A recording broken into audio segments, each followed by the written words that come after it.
네, 여러분 안녕하십니까. 6월 7일 송영진 방송 아침 시사 폭격 시간입니다. 연휴가 끝난 한 주의 일상이 시작하는 화요일 첫날입니다. 모두들 좋은 일이 가득하기를 바랍니다. 본 방송 시작 전에 혹시 여러분들 송영진 방송에 구독, 좋아요 아직 안 누르신 분들은 지금 구독, 좋아요 부탁드리겠습니다. 구독과 좋아요는 저에게 큰 힘이 됩니다. 저는 좋은 방송으로 여러분께 보답해 드리도록 약속드리겠습니다. 자, 첫 번째 준비한 소식인데요. 굿이나 보고 떡이나 먹는 첫 번째 소식입니다. 이게 지금 더불어민주당이 친문, 이 친이계, 친문과 친이계, 이 친문이 분당을 불사하고 지금 이재명 사법 리스크 때문에 지금 맹공을 하고 있는 가운데 지금 친명계는 이것에 대응하지 않고 지금 무대응하고 있다고 합니다. 이게 무대응하고 있습니다만은 사실 그 내면을 보면 이 더불어민주당의 지금 이 친문과 그리고 친이계죠. 친이계가 이 내분을 지금 격화되고 있는 이유가 차기 총선의 공천권을 쥔 당 대표 자리를 놓고 더불어민주당 내에 친문, 그러니까 친문재인이죠. 친문, 그 다음에 친명, 친이재명, 이 진영 간의 공방전이 격화되고 있습니다. 이게 사실 공방이라고 얘기하지만은 뭐 언론에서 그렇게 보도하고 쓰고 있습니다만은 제가 보기에는 이 사활을 건 죽기 아니면 살기식의 지금 난타전이 진행되고 있는 것 같습니다. 당내 구주류인 친문계는 지난 그 대선, 지방선거 2연패의 책임을 물어서 이재명 의원의 당대표 출마를 저지하겠다고 하면서 지금 전의를 불사르고 있습니다. 그런데 이 그 신주류인 친명계는 이 같은 공세에 사실 무대응의 기조로 일관하고 반격을 지금 현재 자제하고 있습니다. 이제 그도 그럴 것이 이 정면 충돌할 경우 사실 명분이 별로 없습니다. 계파 갈등의 골이 깊어지고 실익이 없을 것이라는, 이게 그 계파 갈등의 골이 깊어진다. 이거는 그 핑계거리에 지나지 않고 이게 실익이 없다. 이게 맞는 것 같습니다. 이 실익이 없다는 판단 때문에 사실은 그 친이명계가 친이재명계가 친이계가 사실 내세울 게 없는 거죠. 그 형사적 책임의 의혹에 당국의 수사를 받고 있는 자가 이 사람이 그 개항을 해서 당선된 이 지금 이재명의 국민적 분노가 저는 아닐까 이런 생각을 해봅니다. 사실 따지고 보면 당 대표 자리에 사법적 리스크를 안고 있는 이재명이가 만약에 당 대표가 되면 그 리스크 자체, 이 모든 게 민주당으로 이전될 것입니다. 흥하거나 망하거나 이러한 위험한 도박을 더불어민주당 친문계가 할 리가 없겠죠. 이 민주당 이러한 부분에 있어서 다음 총선에 민주당 낙선운동으로도 번질 수 있다 이렇게 예측을 해봅니다. 지금 이재명이는 이 배우자의 법인카드 유용 의혹과 또 성남FC 후원금 의혹, 또 대장동 사업 특혜 의혹 등으로 이 의원이 검찰과 그 경찰 수사를 받고 있는 점을 거론하면서 이재명이 당 대표가 되어서는 안 된다. 이러한 불가론을 지금 펼치고 있습니다. 친문 의원들의 주장을 좀 더 살펴보면 이게 사실 사법 리스크가 현실화가 되면 당 혁신을 물 건너가는 것뿐만이 아니라 민주당이 2024년 총선 때까지 이 의원의 사법 리스크나 두둔하고 있으면 민주당이 국민들로부터 이거 한번 손봐줘야 되는 거 아니냐. 또 심판을 하지 않았습니까? 대선과 지방선거, 6월 1일 지방선거를 통해서 손봐준 거 아니겠습니까?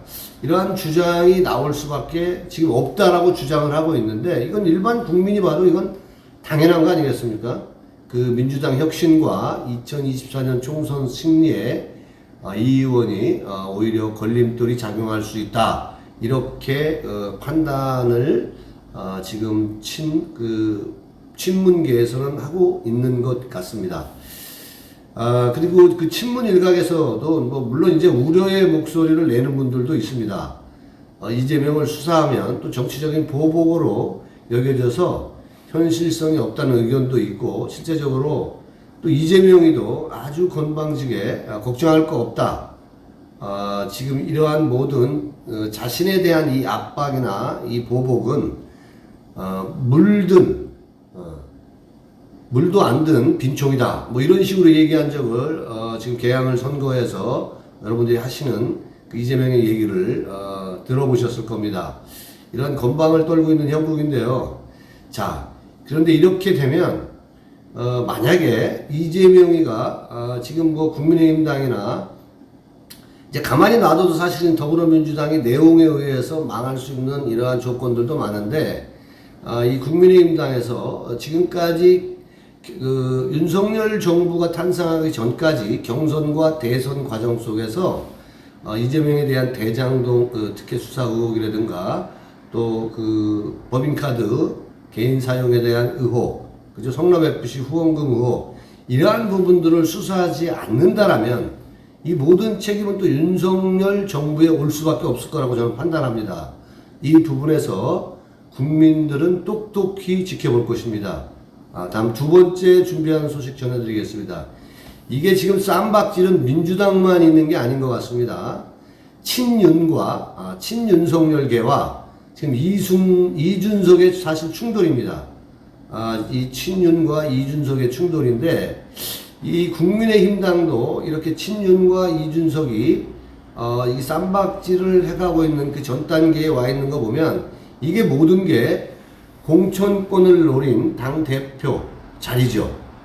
권력 다툼이 시작이 된 거라고 봅니다. 양당 모두가 차기 총선을 대비하기 위한 이 공천권 다툼으로 보입니다. 여기 역시도 민주당과 더불어서 그 내면을 보면 사실 다를 게 전혀 없습니다. 이 국회의원들에게 있어서 이 국회의 권력이라는 것은 이게 지금 이 공천권을 따기 위해서 자기 사람을 한 사람이라도 더 심기 위해서, 권력을 공고히 하기 위해서, 또 국회의원들은 자기 자리 보존을 위해서 사활을 건 이러한 전쟁에, 지금 전쟁터에 있는 것과 다를 바가 없는 그러한 상황입니다. 이 공천권 다툼이 더불어민주당이나 국민의힘당이나 시작이 된 것 같습니다. 이준석이가 이제 우크라이나로 가기 전에 이제 공천혁신위원장에 최재형을 먼저 이렇게 임명을 좀 했습니다. 자기가 주도권을 가져가겠다는 거죠. 지방 대선도 어쨌거나 당 대표로 이준석이가 당 대표로 있으면서 대선도 이겼고 또 지방선거도 이겼기 때문에 그 주도권을 가져가기 위해서 이게 그 지방선거가 끝나자마자 공천혁신위원장에 최재형 전 감사원장을 임명했습니다. 자, 이것을 두고 정진석 국회 부의장이죠. 이율 배반적이다며 공격을 가하기 시작을 했고, 또 윤핵관인 이 권성동 역시도 이게 출범이 성급했다, 혁신위를 비판하면서 거들고 있습니다.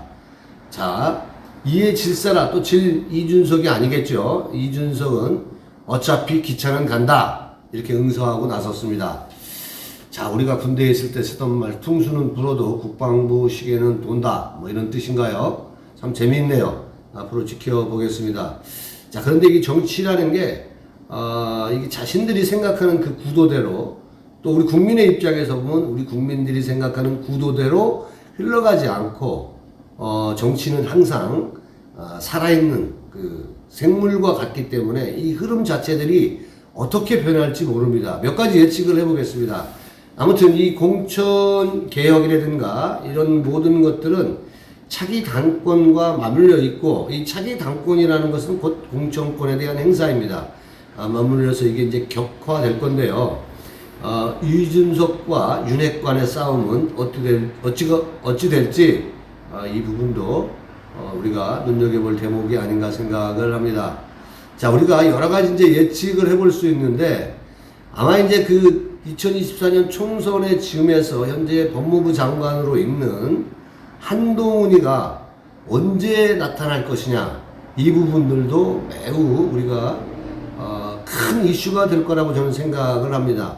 이거 파급력이 굉장할 거라고 예측을 해봅니다.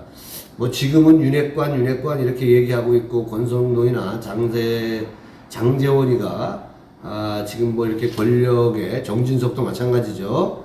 탄핵 부역자들이 권력의 어떤 핵심에 있습니다만은 이게 한동훈으로 이동할 수 있다는 것을 우리가 예측을 해볼 수 있습니다. 이 만약에 한동훈이가 문재인 적폐, 이재명 수사가 잘 마무리되면 이 권력 재편은 윤핵관에서 한동훈을 비롯한 아마 그를 따르는 검찰, 검사, 이러한 사람들로 권력 구도가 재편될 거라는 그 예측을 해봅니다. 또 여기에 지금 뭐 차관들, 장관들, 그리고 또 청와대 그 요직에 있는 뭐 수석들, 이러한 사람들이 아마 신권력 재편 세력으로 다시 뜨지 않을까, 이러한 생각을 해봅니다. 이제 그렇게 되면 정치 지형이 엄청나게 많이 바뀔 거고, 또 민주당도 자칫 분당되게 되면 국민의힘당도 이준석, 또 안철수, 한동훈, 홍준표, 오세훈, 이러한 사람들이 다음 대선을 넘보고 있습니다. 이러한 권력 다툼 속에서 이 사람들도 분당을 하지 말라는 법이 없고, 또 홍준표 같은 사람들은 자기가 그 안에서 어떤 들어갈 수 있는, 또 이 사람은 새가 없잖아요. 홍준표 같은 사람은. 그래서 막 지르는 스타일인데, 이렇게 되면은 또 분당이 점쳐질 수도 있지 않을까. 여러 가지 이러한 우리가 예측을 또 해봅니다. 윤석열의 정치 시험대가 될 수 있는 여러 가지 지금 정치적 상황들이 아마 펼쳐질 것이라고 생각을 합니다. 이제 그리고 이제 또 여러분 그 한 가지 우리가 이제 예의주시해야 될 것은 이준석 대표의 성상납 관련 의혹인데, 이게 이제 윤리위원회 징계 논의가 곧 있을 것 같은데, 이게 눈여겨볼 필요가 있습니다. 윤리위원회 결정에 따라서 조기 전당대회가 국민의힘당도 열릴 수가 있다. 자, 이렇게 되면 국민의힘당도 재미난 또 싸움을 우리가 볼 수 있을 것 같습니다. 자, 여러분 또 세 번째 준비한 소식입니다. 자, 이번 세 번째 마지막으로 준비한 소식은, 자, 눈에는 눈, 이에는 이 소식입니다. 이게 무슨 얘기냐면, 자, 북한이 미사일을 SRBM이라고 하죠. 이게 미사일을 8발을 발사했다는 소식은 제가 그 어제 아침 뉴스 시간에 좀 전해드렸는데, 자, 오늘은 우리하고 미국과 공조를 해서 한국이 7발, 자, 미국이 1발을 동해상으로 발사했습니다. 자, 요즘 동해가 미사일 발사 시험장으로 이제 몸살을 앓고 있는데, 또 생태계 이런 부분들이 변하는 건 아닌지 모르겠습니다. 아무튼 문재인 정부에서는 상상할 수 없는 일, 이 즉각적인 대처라든가 이러한 일이 일어나고 있는 건 맞는 것 같습니다. 또 특히나 한미 동맹 그 관계가 문재인 정부 하에서는 거의 균열이 생기기 시작했었는데, 바이든이 다녀간 후 한미 동맹도 혈맹으로 이제 가까워지고 공고해지고 있고, 이 대응 속도도 빨라지고 있지 않습니까? 군도 역시 마찬가지로. 또 북한에서 또 변화를 보면은, 또 이제 군대에서는 북한을 주적이라고 쓰지 말라고 그랬었는데, 이제 주적이라는 개념으로 또 바뀌어가고 있다는 소식입니다. 안보 문제만큼은 잘한 건 잘했다. 자유우파 국민으로서 저는 이렇게 얘기하고 싶습니다. 자, 끝으로 여러분들 서울 인구가 1000만이 넘었다는 소식은 많이 여러분들 몇 년 전부터 들으셨을 텐데, 집값들이 많이 올라가지고 지금 현재 서울의 인구가 950만의 서울이라고 합니다. 자, 이 부동산 문제가 서울뿐만이 아니라 이 서민들에게는 가장 또 중요한 문제가 아닐까 생각을 합니다. 집 없는 서름들을 빨리 헤쳐나갈 수 있도록, 행복해질 수 있도록 국민들이 이 부동산 문제도 하루빨리 해결되기를 바랍니다. 손영진의 아침 방송 준비한 건 여기까지입니다. 여러분, 내일 아침에 다시 뵙겠습니다. 감사합니다.